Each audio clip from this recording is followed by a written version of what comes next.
Have you ever noticed how a small, reasonable monthly payment quietly rearranges your entire financial life without you even feeling poorer? It's not dramatic, it's not headline news, and that's exactly why it's so dangerous. Picture this. A 28-year-old software engineer in Berlin, call her Anna, lands a job paying 4,000 euros net per month. Or imagine Mark, a 30-year-old project manager in Atlanta, taking home $4,000 after taxes. Different cities, different cultures, but the numbers feel familiar. You make a solid salary for your stage of life, but you don't seem to get ahead. Let's walk through a typical month. Salary after tax, $4,000 or 4,000 euros. Rent or mortgage, $1,200, reasonable for a one-bedroom outside city center. Utilities, groceries, phone and internet, $600. Commuting and car expenses, $250. A car payment or EMI, $400. Minimum credit card payments and a student loan installment, $300.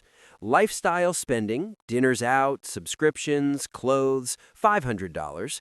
Add those up and you get $3,250. That leaves $750. Sounds decent, right? But that leftover rarely becomes savings. Instead, it's eaten by a few familiar, almost invisible drains: an extra streaming service, a higher-tier gym membership, weekend trips that feel earned, or the new smartphone on a monthly plan. Over time, those small choices compound into a persistent pattern, living at the edge of your means while believing you're doing fine. Now, let's do the math honestly. Assume the leftover $750 is actually only $300 real discretionary after those subtle upgrades. That $300 saved each month turns into $3,600 a year. Put it into a conservative investment, averaging 6% annually, and after 20 years, it becomes roughly $130,000. If instead that $300 goes to extra lifestyle spending, you have memories and essentially nothing to show for long-term security.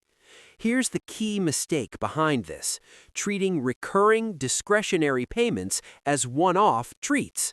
A car payment, an EMI, a subscription plan, they all feel normal because they recur monthly and are framed as low cost. But psychology tricks us. Our brains evaluate one-time purchases as more significant and recurring smaller amounts as less real. That makes them easier to accept. We also anchor to gross salary increases. A raise feels like freedom, and then recalibrate our acceptable lifestyle upward immediately, which is lifestyle inflation in action. There's a systemic element too.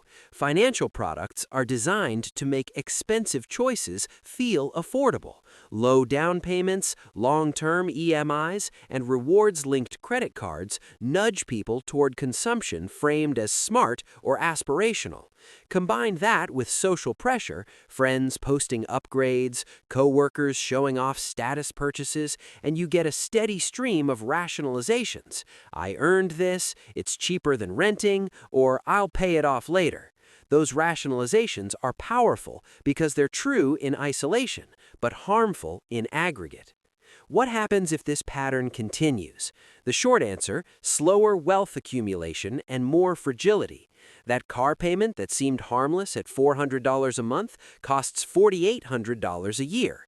Over 5 years, you've spent $24,000 before insurance, fuel, and maintenance, money that could have compounded in investments. Small subscriptions that cost $15 to $30 a month add up. 5 services at $20 each is $100 a month, $1,200 a year. Over a decade, that's $12,000 that never got the chance to grow. Long-term effects are rarely dramatic day to day, which is why they're so effective. You might still retire, but later and with fewer choices. You'll be more exposed to emergencies, less able to switch careers, and more likely to accept debt when life throws a curveball. So, how do financially intelligent people think differently? Not through gimmicks, through clarity and consistent framing. They treat recurring discretionary payments as commitments that deserve the same scrutiny as a mortgage. They mentally label money as future security before it arrives, so raises increase savings rate automatically rather than lifestyle.